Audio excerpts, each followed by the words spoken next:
A magnitude 2.7 earthquake occurred.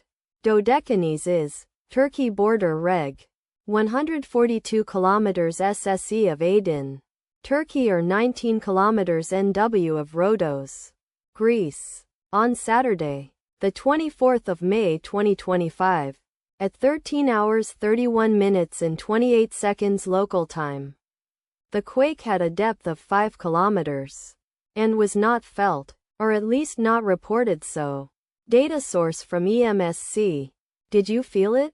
Let us pray. May the earthquake that occurred not affect our brothers and sisters there. May the earthquake not happen again. And may God protect everyone. Amen.